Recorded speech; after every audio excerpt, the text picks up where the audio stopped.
Hi everybody. Welcome back to the ABC General Hospital Spoilers channel. Today, we will dive deep into the dramatic twists and turns awaiting us in the Friday, June 13th episode of General Hospital. From shocking courtroom decisions to seductive schemes, hushed confessions, and looming threats, the residents of Port Charles are in for a wild ride.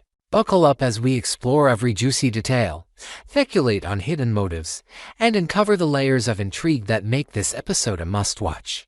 Let's break down the key storylines with fresh perspectives, inventive additions, and a closer look at the characters' complex emotions. First, let's head to the courtroom, where tension is at an all-time high as Judge Eva Heron prepares to deliver a bombshell ruling in the custody battle over Michael Corinthos' children.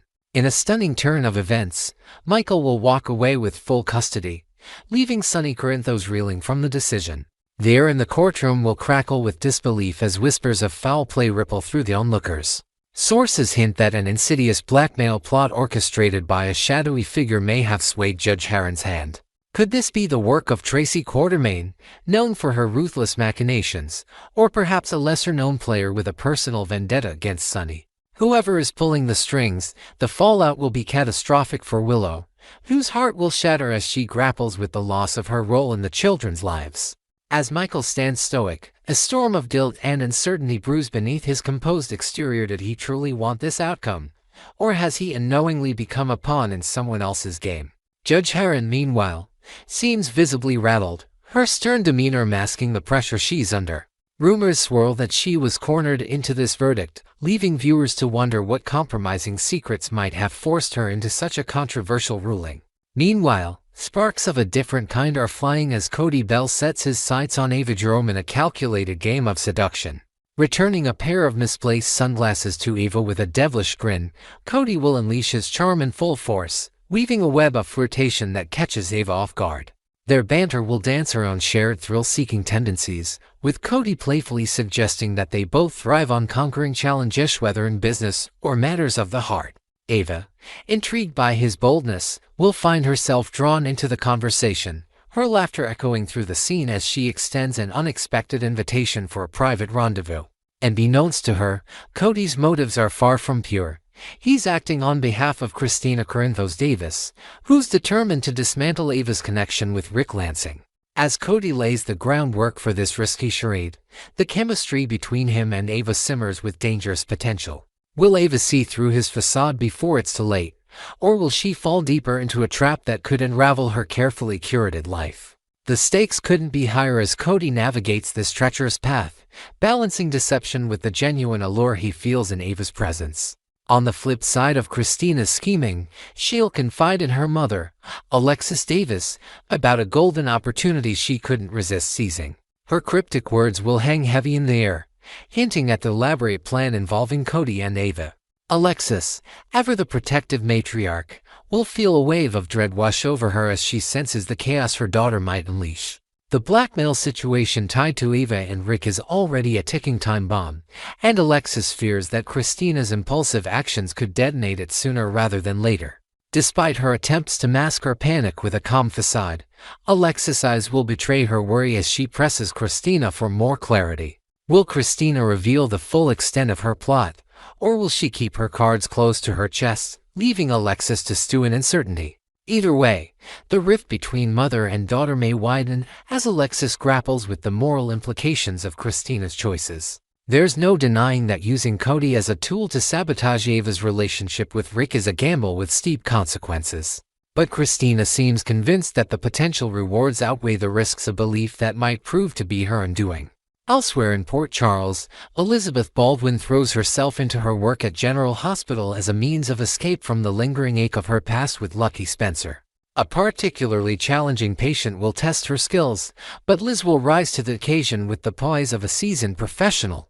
Amidst the chaos of the hospital corridors, an intriguing offer will come her way, though she'll accept it with a carefully stipulated condition. This moment will showcase Liz's resilience and her ability to compartmentalize personal pain while focusing on her calling. Could this offer signal a new chapter for her, one that distracts from old wounds and opens unexpected doors? As Liz navigates this balancing act, her strength will shine through, reminding fans why she remains a beloved pillar of the GH community. Perhaps a colleague, sensing her quiet struggle, will offer a gesture of support, adding a layer of warmth to her otherwise hectic day. In another corner of town, Laura Collins is busy planting seeds of ambition as she hints at persuading someone to chase a significant goal. Whether this involves nudging Lulu Spencer toward a bold career move or meddling in another family member's aspiration, Laura's knack for strategic encouragement will take center stage. Her cryptic remarks during a heartfelt conversation will leave room for speculation. Might she be orchestrating a larger plan to secure her family's legacy? Laura's determination to guide those she loves will be palpable, though her well-meaning interference could stir unintended consequences. As fans, we're left to ponder whether her influence will inspire growth or spark resistance from the person on the receiving end of her advice. The drama escalates when Natalia Ramirez arranges a clandestine meeting with Sonny Corinthos, pulling him into a secluded vehicle for a conversation steeped in urgency. With a trembling voice, Natalia will confess that she's entangled in a dire situation and Sonny is equally at risk. She'll recount a harrowing encounter with Ada Justine Turner, who grilled her about Sonny's dealings while Natalia was vulnerable and intoxicated in an interrogation room. The chilling realization dawns that Ada Turner is relentlessly pursuing Sonny's downfall, and Natalia fears her loose lips may have inadvertently fueled the prosecutor's case. The tension in the car will be suffocating as Sonny processes the gravity of this threat, his mind racing to identify damage control measures. Has Natalia's slip-up provided Turner with the ammunition she needs to lock Sonny away for good? Or will Sonny's street smarts help him outmaneuver this legal predator nipping at his heels? One thing is certain, Sonny must tread carefully, as the walls seem to be closing in from all sides. Adding to the web of secrets, Ric Lansing will bare his soul with a confession that could shift dynamics in unexpected ways. Speculation abounds that Ric might reveal to Nina Reeves his presence during a pivotal moment when Drew Kane manipulated young Wiley Corinthos, a revelation that could ignite fresh conflict or unearth buried resentments. Ric's tone will carry the weight of regret as he unburdens himself, seeking either absolution or understanding from Nina. How she reacts to this disclosure will be a turning point. Will it draw them closer as allies, or will it fracture whatever trust remains between them? The ripple effects of Ric's honesty promise to weave into the larger tapestry of deception that defines Port Charles, leaving us eager to see how this thread unravels. As the episode races toward its climax, all eyes return to the courtroom aftermath where Judge Harron's ruling continues to send shockwaves through the Corinthos family. Michael and Willow will grapple with the life-altering implications of full custody being awarded to Michael, a decision that actor Cameron Matheson teased on social media as a jaw-dropper. The raw emotion on Willow's face will speak volumes as she processes the betrayal of a system she once trusted. Behind the scenes, the identity of the puppet master who influenced Judge Harron remains a tantalizing mystery. Was it Tracy Quartermain's cunning at work, or could a wild card like Drew Kane have orchestrated this outcome for reasons yet to be revealed? The notion of Judge Harron being coerced adds a sinister edge to the verdict, painting her as both a figure of authority and a potential victim of manipulation. For Sonny, the loss of custody will strike a devastating blow to his pride and his bond with his children, setting the stage for a fierce retaliation. Will he uncover the true culprit behind this scheme, or will his rage blind him to the bigger picture? Next, we will delve into the thrilling mystery surrounding Kelly Thibault's anticipated return to General Hospital. With whispers of a stunning comeback circulating among fans, speculation is running rampant about whether Thibault will reprise her iconic role as Dr. Britt Westbourne or introduce an entirely new character to the canvas of Port Charles. Given Britt's tragic on-screen demise at the hands of Heather Weber, also known as The Hook, a resurrection seems unlikely. Instead, the rumor mill churns with the tantalizing possibility of a long-lost twin sister. Join us as we explore this dramatic storyline, weaving in fresh details, imaginative twists, and intricate character dynamics that promise to captivate viewers in the upcoming episodes. Let's begin with the heart of this sensational development, the potential return of Kelly Thibault in a role that could either shock or reinvent her presence in Port Charles. While the official word remains under wraps, the likelihood leans toward a brand new character, considering Britt's gut-wrenching death left little room for a miraculous recovery. Picture this: an enigmatic woman with Britt's striking features stepping into town, turning heads and sparking whispers among those who mourn the late doctor. The emotional weight of such a reveal would be staggering, as characters grapple with a face so familiar yet so foreign. Could this newcomer carry secrets of her own, ones that unravel decades of hidden truths within the Westbourne family tree?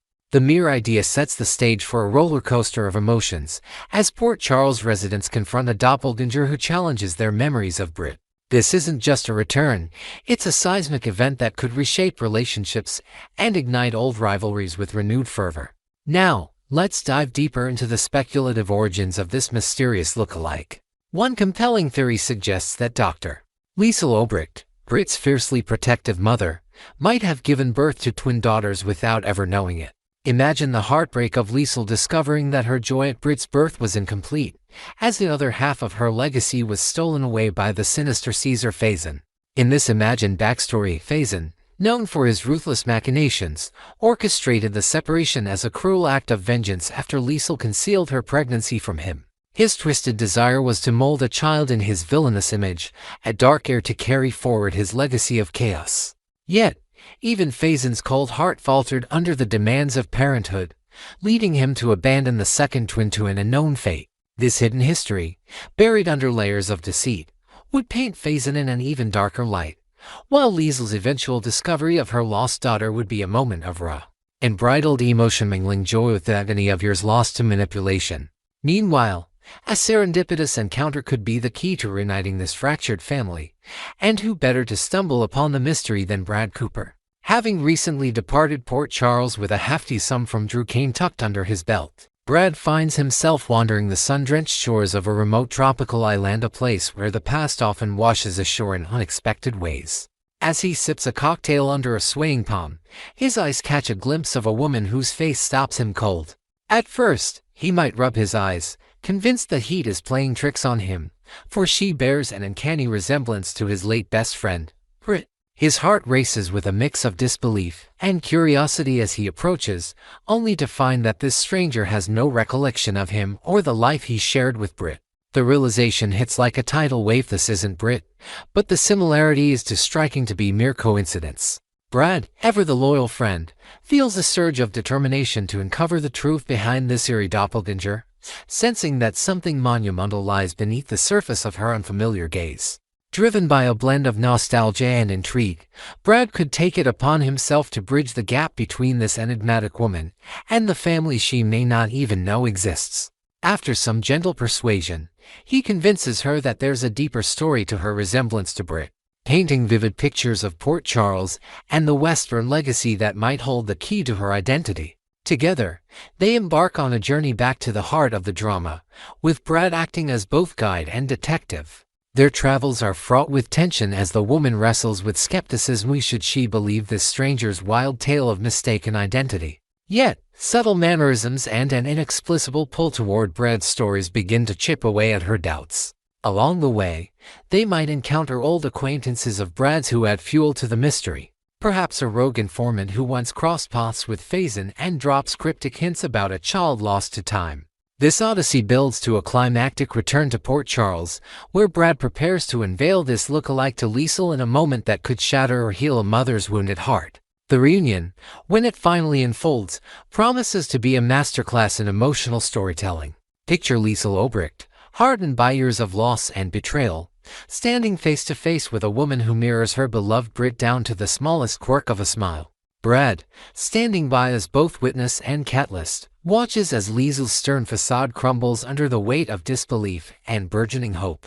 Her initial reaction might be one of denial. How could this be possible after so many years of mourning?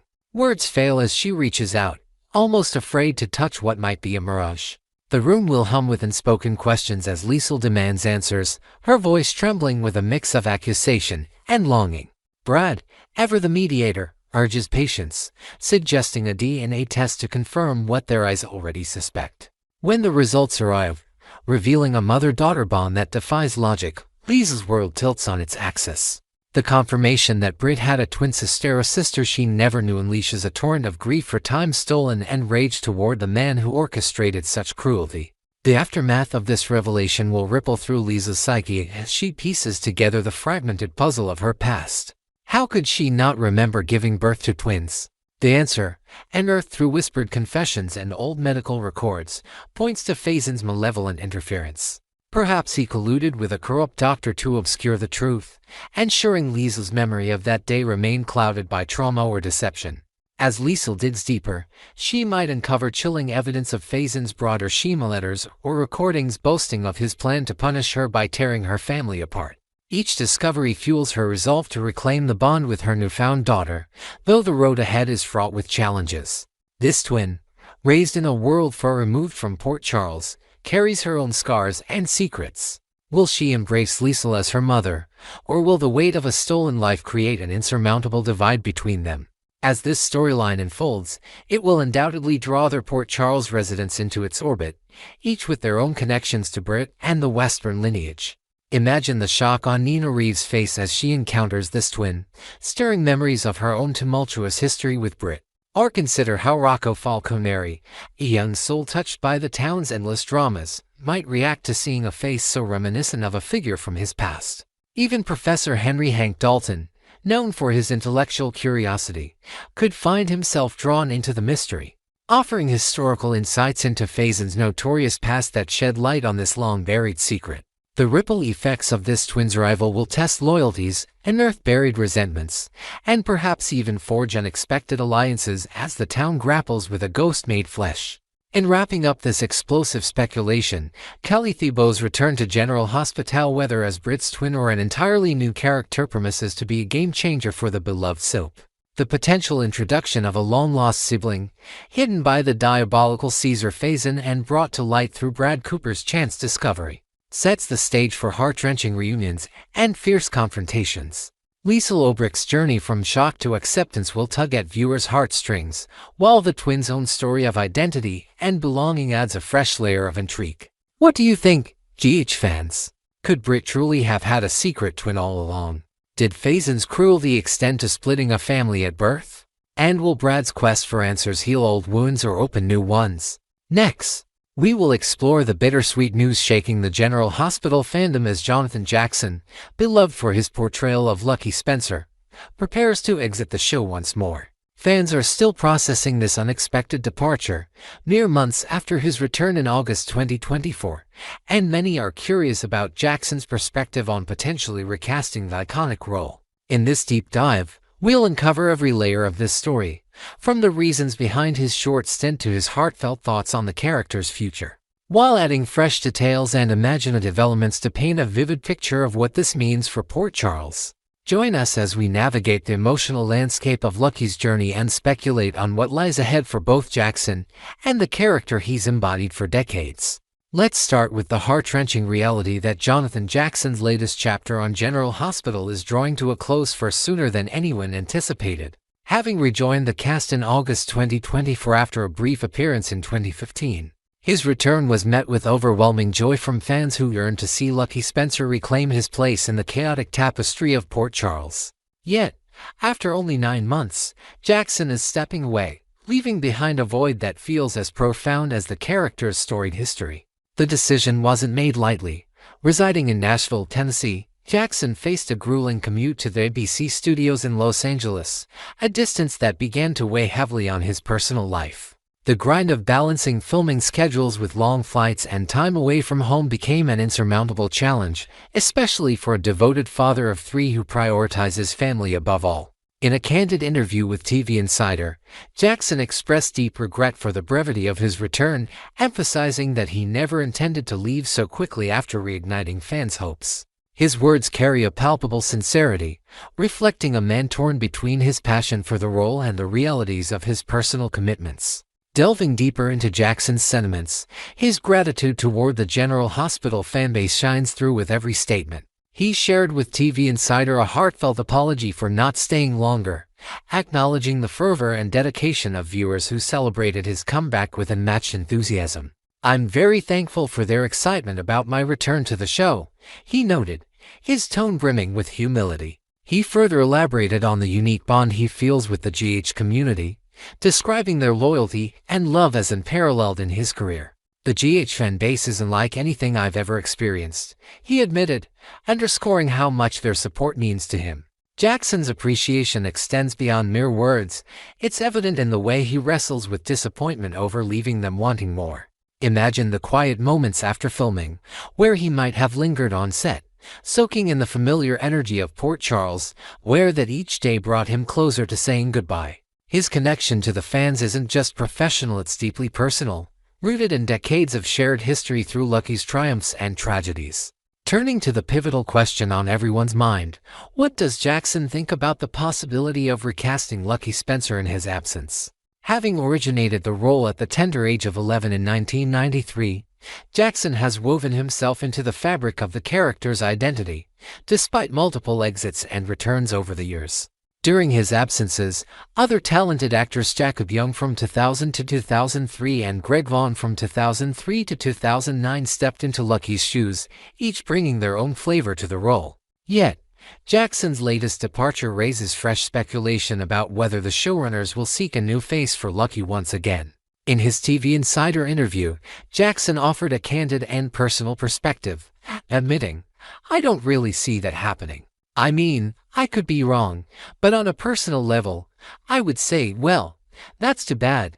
His words hint at a quiet hope to preserve the role for his potential return, a sentiment tinged with the understanding that such decisions lie beyond an actor's control. Picture Jackson reflecting on this during a late-night drive back to his hotel in LA, weighing the legacy of Lucky against the practicalities of show business, hoping the character remains a door he can walk through again. Jackson's stance on a recast carries a nuanced balance of resignation and respect for the creative forces at General Hospital. He elaborated that while he'd prefer the role be left open for his future involvement, he recognizes the unpredictable nature of the industry. As an actor, there are so many things in life that are just out of your hands, he reflected, showcasing a grounded perspective on the ebb and flow of a soap opera's casting dynamics. He expressed readiness to embrace whatever benefits the show, whether that means stepping back into Lucky's world or graciously accepting the narrative moving forward without him. This maturity is perhaps informed by years of navigating Hollywood's uncertainties, a journey that began when he was just a child on the GH set, learning lines alongside seasoned veterans. One can imagine him sharing late-night conversations with co-stars like Jeannie Francis, Laura Spencer, discussing the transient nature of their craft, and finding solace in the camaraderie that binds the cast through every plot twist and casting shift. Adding a layer of hope to this departure, GH's executive producer Frank Valentini has extended a standing invitation for Jackson to return whenever circumstances allow. This open-door policy resonates with Jackson, who mirrored the sentiment by affirming, "The door is always open from my perspective." 2. There's a spark of optimism in his voice as he muses on the possibility of adjusting life's logistics to make future appearances feasible. Perhaps he envisions a time when his children are older, or when filming technologies like remote setups could bridge the Nashville to LA divide. Picture a future where Jackson, inspired by a storyline pitch from Valentini during a casual phone call, feels the pull of Port Charles too strong to resist. He hinted at a willingness to pivot certain realities, suggesting a man determined to find a way back to the role that defined much of his career. For fans, this mutual openness between actor and producer offers a glimmer of reassurance that Lucky's story might not be over, just paused for now, waiting for the right moment to reignite. The impact of Jackson's exit reverberates through the fictional streets of Port Charles, where Lucky Spencer's presence has long been a cornerstone of family drama and personal redemption arcs. Consider how characters like Laura Spencer, Lucky's mother, might grapple with his absence in upcoming episodes, perhaps staring wistfully at old family photos in the Spencer home, her heart heavy with unspoken worries about her son's whereabouts.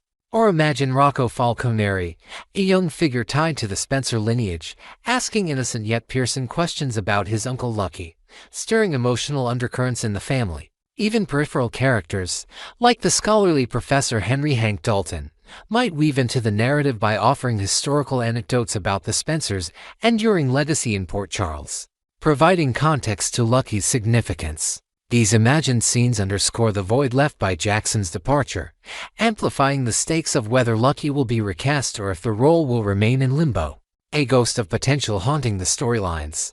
As we ponder the future, the question looms large: would fans prefer to see Lucky Spencer recast with a new actor, or do they hold out hope for Jonathan Jackson's eventual return? A recast could inject fresh energy into the character, allowing for new romantic entanglements or rivalries, perhaps a renewed clash with a nemesis from Lucky's past. reimagined through a different actor's lens. Conversely, Jackson's return would carry the weight of nostalgia, reuniting viewers with the authentic essence of Lucky as only he can portray it. Imagine a sweeping storyline where Lucky resurfaces after years away, bearing scars from unseen battles, his reunion with Elizabeth Baldwin charged with unspoken history and lingering what-ifs. Such a comeback would be a ratings goldmine, tapping into decades of emotional investment from the audience. For now, the decision rests in the hands of GH's creative team, but Jackson's expressed desire to keep the door ajar offers a beacon of possibility for loyal viewers. In closing, Jonathan Jackson's departure from General Hospital after a brief 2024 return is a poignant reminder of the delicate balance between art and life. His candid reflections on family priorities, his deep gratitude for the unparalleled GH fanbase, and his nuanced thoughts on a potential recast reveal a man who cherishes his connection to Lucky Spencer while respecting the show's broader needs. Frank Valentini's open invitation fuels hope that this isn't a final farewell, but rather a temporary pause in Lucky's saga. As Port Charles braces for the ripple effects of his absence, we're left to wonder, will a new face step into Lucky's shoes, or will Jackson one day reclaim the role that launched his career? Share your thoughts in the comments, GH fans. Do you yearn for Jackson's return, or are you open to a recast breathing new life into the character? Stay tuned to ABC General Hospital spoilers for every update, and keep watching for the next chapter in this emotional journey through Port Charles.